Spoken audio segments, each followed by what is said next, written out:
नमस्कार साथियों, spirit of imbibe YouTube channel में आप सभी का बहुत बहुत स्वागत है। यदि आप चैनल पर नए हैं तो चैनल को सब्सक्राइब करना, क्योंकि यह चैनल हर रोज आपके लिए लेकर हाजिर होता है महत्वपूर्ण किताबों की ऑडियो बुक्स। आप सुन रहे हैं हरिशंकर परसाई का लिखा व्यंग्यात्मक निबंध निठल्ले की डायरी, जिसका आज का शीर्षक है इमरजेंसी आचरण। तो चलिए शुरू करते हैं। इमरजेंसी की घोषणा के बाद तीसरे दिन सुरक्षा कोष इकट्ठा करने वाले सेठ गोवर्धन दास के पास आए। उसमें सेठ जी दंड बैठक कर रहे थे। उनकी आंखों से आंसू टपक रहे थे। उनसे पूछा, सेठ जी, आप दंड बैठक क्यों कर रहे हैं? सेठ जी ने कहा, चीनियों से लड़ने की तैयारी कर रहा हूं। मगर बरामदे में? दूसरे ने पूछा। सेठ जी ने कहा, सारे बाजार को प्रेरणा दे रहा हूं, आदर्श उपस्थित कर रहा हूं। उनमें से एक ने पूछा, मगर आपकी आंखों में आंसू क्यों हैं? सेठ गोवर्धन दास ने आंसू पोंछते हुए कहा, भारत माता के लिए रो रहा हूं। वह फिर फपक कर रो पड़े और गमछा आंखों से लगा लिया। जब वह शांत हुए तब सुरक्षा कोष समिति के मंत्री ने कहा, हम आपकी सेवा में सुरक्षा के लिए दान लेने आए हैं। कितना? गोवर्धन दास ने पूछा। उन लोगों ने एक दूसरे की तरफ देखा और मंत्री ने सकुचाते हुए कहा, 5,000 दे दीजिए। सेठ जी ने चेकबुक निकाली और 1 लाख का चेक काट कर दे दिया। चेक देखते ही सुरक्षा कोष वालों को गुस्सा आ गया। वे बोले, आपने फिर वही हरकत की। 1 लाख का चेक क्यों काटा? हमने आपसे पहले ही कह दिया है कि हम 5,000 से 1 रुपया ज्यादा नहीं लेंगे।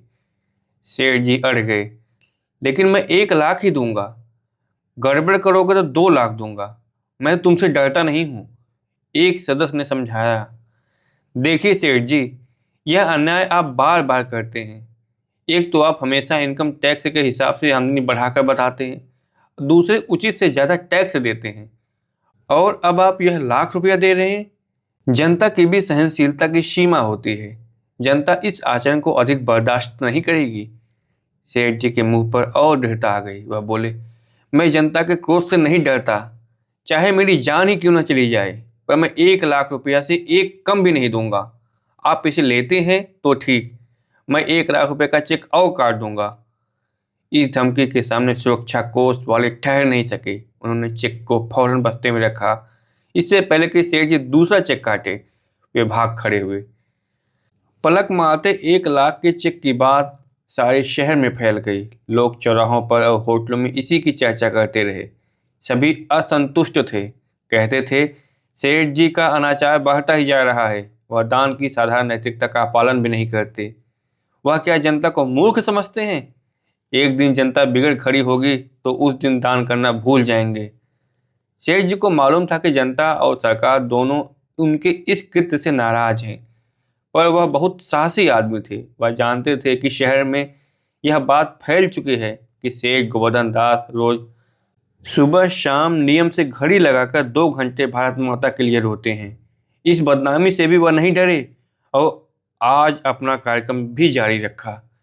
सेठ जी के विरोधी एक अखबार में दूसरे दिन बड़े बड़े अक्षरों में समाचार छाप दिया कि उन्होंने 1 लाख रुपए सुरक्षा कोष में दे दिए हैं। अखबार में उनकी तुलना दानवीर कर से भी बढ़कर कर दी। समाचार पढ़कर सेठ जी का मुख पीला पड़ गया। वह घंटे भर गुमसुम बैठे रहे। उनका आत्मक्लेश उनके मुख पर झलकता था। उन्होंने अपने वकील को बुलाया और अखबार को नोटिस दिलवाया। उन्होंने दान की प्रशंसा प्रकाशित करके उस दान को भी नष्ट कर दिया। मेरे 1 लाख रुपए पानी में चले गए। फिर अपनी प्रशंसा पढ़कर मेरी आत्मा को जो क्लेश हुआ, उस क्षति की पूर्ति भी 1 लाख से कम की नहीं हो सकती। इस तरह 1 लाख मौलिक दान की रकम और 1 लाख आत्मा की क्षतिपूर्ति, कुल 2 लाख रुपए 7 दिन के भीतर दो, वरना अदालती कार्रवाई की जाएगी। नोटिस पढ़ते अखबार का संपादक घबरा गया। उसने दूसरे अंक में समाचार का खंडन प्रकाशित किया। जांच करने पर मालूम हुआ कि सेठ गोवर्धन दास ने सुरक्षा कोष में कुछ भी नहीं दिया। 1 लाख रुपए देने की बात सर्वथा झूठ है और सेठ जी ने विरोधियों द्वारा फैलाई गई है। उस गलत समाचार के छपने से सेठ जी को आत्मा को जो क्लेश हुआ, उसके लिए हम दुखी हैं और सेठ जी से क्षमा याचना करते हैं। इस खंडन को पढ़कर सेठ जी की आत्मा को कुछ शांति मिली, पर उनकी आत्मा का जो एक कोना टूट गया था वह फिर से जुड़ नहीं सकता था। जनता ने भी खंडन पर विश्वास नहीं किया। लोग बराबर दबी जबान में कहते थे, कितना भी छिपाओ बात छिपती नहीं है। सेठ जी ने जाकर जरूर 1 लाख दे दिया है, अब लिपापोती करने से क्या होता है। इस घटना की सनसनी समाप्त भी नहीं हुई थी कि दूसरी घटना हो गई। एक दिन शहर में खबर फैल गई कि सेठ गोवर्धन दास अपना सारा सोना कई हजार तोला है लेकर बैंक के सामने बैठे हैं और हठ कर रहे हैं कि उन्हें सुरक्षा कोष में देंगे। हजारों आदमी बैंक के सामने इकट्ठे हो गए। कई लोग सेठ जी को समझाने लगे, देखिए यह आपको शोभा नहीं देता, कोई इसे बर्दाश्त नहीं करेगा कि आप सारा सोना दे दें। आप इनमें से 5 तोला दे दीजिए, बाकी अपने घर ले जाइए। सेठ जी हट पर कायम थे, बोले, चंद्र टरे सूरज टरे, टरे जगत व्यवहार, पर मेरा निश्चय टल नहीं सकता। सोना लो, वरना मैं यहीं सीढ़ी पर सोना लिए हुए मर जाऊंगा। बड़ी विकट स्थिति पैदा हो गई थी। भीड़ में हलचल मची हुई थी। नारे उठ रहे थे, वे इतना सोना नहीं दे सकते, सिर्फ 5 तोले लिया जाएगा। सेठ जी के माथे पर शिकन नहीं थी। वह शांत भाव से सोने की ढेर के सामने बैठे थे, जैसे कोई ऋषि यज्ञ वेदी के सामने बैठा हो। भीड़ बढ़ती जा रही थी। शहर के सयाने सेठ जी को समझाने की कोशिश कर रहे थे। इस स्थिति को खबर पाकर कलेक्टर भी आया। उसने कहा, आपने बड़ी कठिन स्थिति पैदा कर दी है। आप हमेशा उल्टे काम करते हैं। बड़े उत्तेजित भीड़ को देख रहे हैं, जनता के क्रोध की परवाह में बड़े बड़े बह जाते हैं। आप 5 की जगह 10 तोले दे दीजिए, मैं जनता को समझा दूंगा। सेठ जी ने कहा, कलेक्टर साहब, चंद्र टरे सूरज टरे, टरे जगत व्यवहार, मगर सेठ गोवर्धन दास का निश्चय टल नहीं सकता। मैं तो पूरा सोना दूंगा और आपको सोना लेना होगा। देश रक्षा किफायत से नहीं होती। अगर सोना नहीं लिया जाएगा तो मैं यहीं आमरण अनशन कर दूंगा। कलेक्टर बड़ी उलझन में पड़ा। उसने जनता के प्रतिनिधियों से सलाह की और सेठ जी को समझाया, देखिए आप इस सोने को दान न कीजिए, बॉन्ड खरीद लीजिए। यह सुनकर सेठ जी क्रोध से कांपने लगे। बोले, आप लोग मुझे समझते क्या हैं? मैं दान करने आया हूं या व्यापार करने? मैं इतना बेवकूफ़ नहीं हूं कि बॉन्ड खरीद कर 10 साल बाद सोने की कीमत ब्याज सहित ले लूं। यह बुलावा किसी और को देना, मुझे नहीं। कलेक्टर ने समझाया, पर यह भी तो सोचिए कि आपके इस आचरण का समाज पर क्या प्रभाव पड़ेगा।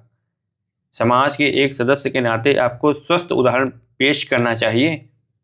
सेठ जी ने कहा, मैं तो अपना आचरण देखता हूँ, समाज अपना देखे। मैं तो सोना दूंगा। इसके बाद बड़ी गड़बड़ मची। जनता में रोष उमड़ पड़ा। कलेक्टर ने भीड़ को तितर बितर करवाया। सेठ जी के पास हथियार बंद पुलिस का पहरा लगा दिया गया। सेठ जी शाम तक वहीं बैठे रहे। बैंक बंद होने लगा। तब कलेक्टर ने मैनेजर से कहा, बड़े हठी आदमी से पाला पड़ गया है। मैंने अच्छों को ठीक कर दिया है, पर इसने मुझे परेशान कर रखा है। इनका सोना लेना ही पड़ेगा। मैनेजर सोना तुलवाने लगा। उसने मंगलसूत्र उठाकर कहा, सेठ जी, कम से कम सेठानी जी का मंगलसूत्र तो न दीजिए। सेठ जी ने कहा, इसे लेकर मैं घर लौटूंगा तो सेठानी आत्महत्या कर लेंगी। मुझे गृहस्थी उजाड़नी है क्या? मंगलसूत्र सहित सारा सोना देकर जब सेठ जी घर लौटे तो रास्ते में लोग उन पर उंगलियां उठा रहे थे। कई बार उन्हें लोगों ने घेर लिया, पर वह शांति से आगे बढ़ गए। शहर का वातावरण बहुत गर्म हो गया था। सेठ जी के दान को लेकर उत्तेजना फैल गई थी। दलबंदी हो गई थी। उत्तेजना और बढ़ी जब सेठ जी ने अतिरिक्त लाभ कर के लिए अपना मुनाफा सही से ज़्यादा बता दिया। सरकारी अधिकारी ने बहुत समझाया कि आप अन्याय कर रहे हैं। मुझे मालूम है कि आपका मुनाफा इससे बहुत कम है, आप बढ़ाकर बता रहे हैं। यह अनैतिक है और कानूनी जुर्म भी है। सेठ जी ने बात अनसुनी कर दी। आग भीतर ही भीतर सुलग रही थी। शासन की शांति भंग होने की आशंका थी। कलेक्टर ने सेठ जी को समझा दिया था कि अब वह कोई ऐसी हरकत ना करें जिससे गड़बड़ हो। उन्हें चेतावनी भी दे दी गई थी, मगर एक दिन विस्फोट हो ही गया। सेठ जी कई चीज़ों का स्टॉक अपने पास रखते थे। एक सुबह खबर फैल गई कि सेठ गोवर्धन दास ने चीज़ों के दाम नहीं बढ़ाए और सही कीमतों की सूची दुकान पर लगा दी है। तुरंत उत्तेजना फैल गई। हजारों की संख्या में लोग दुकान के सामने इकट्ठे हो गए। सबकी जुबान पर एक ही बात थी, यह कैसा आदमी है, देखो कीमत ही नहीं बढ़ा रहा है। इसे इस बात की परवाह ही नहीं कि संकटकालीन स्थिति चल रही है। अपने सामने देश और समाज को कुछ समझता ही नहीं है। भीड़ नारे लगाने लगी, कीमतें बढ़ाओ, स्टॉक दबाओ, सूची हटाओ, सूची हटाओ। सेठ जी ने परवाह नहीं की। भीड़ काबू से बाहर होने लगी। इसी समय कलेक्टर पुलिस के दस्ते के साथ आ गया। उसने कहा, सेठ जी, आपने बड़ी समस्या खड़ी कर दी है। पब्लिक बिगड़ खड़ी हुई है, दलबंदी हो रही है, मारपीट शुरू हो गई है, शांति भंग होने का पूरा खतरा पैदा हो गया है। मैं आपको 5 मिनट का समय देता हूं, इसमें आप इस सूची को निकाल दीजिए। भीड़ फिर चिल्लाई, कीमतें बढ़ाओ, स्टॉक दबाओ, कीमतें बढ़ाओ, स्टॉक दबाओ। सेठ जी न कुछ बोले और न अपनी जगह पर हिले। कलेक्टर ने कहा, 5 मिनट पूरे हो रहे हैं, मैं एक बार फिर आपसे पूछता हूं कि आप सूची हटाते हैं या नहीं। सेठ जी मौन। उधर भीड़ में पत्थरबाजी शुरू हो गई। तब कलेक्टर ने कहा, तो मुझे भी अपना कर्तव्य पूरा करना होगा। शांति और सुरक्षा बनाए रखना मेरी जिम्मेदारी है। मैं आपको भारत सुरक्षा कानून के अंतर्गत गिरफ्तार करता हूँ। सेठ जी को पुलिस ले गई। जनता ने सूची को फाड़ दिया और भीड़ छट गई। यह व्यंग यहीं समाप्त होता है। आपको यह व्यंग कैसा लगा? अपने सुझाव कमेंट बॉक्स में जरूर बताइएगा, अपनी प्रतिक्रिया दीजिएगा, ताकि हमारा हौसला बुलंद रहे। मिलते हैं कल कुछ नई किताबों के साथ, सूचनाओं के साथ। आज के लिए बस इतना ही। और हाँ, एक बात बताना मैं आपको भूल गया कि हमने इसी चैनल पर एक और सीरीज शुरू की है जिसका नाम है इतिहास में आज, जिसमें हम उस दिन के क्या घटनाएं रही हैं, कौन से महत्वपूर्ण व्यक्तित्व रहे हैं, उनके बारे में हम चर्चा करते हैं। तो एक बार प्लेलिस्ट खोल के जरूर देखिएगा। अगर आपको वह सीरीज पसंद आती है तो लोगों से साझा करिएगा। जय हिंद।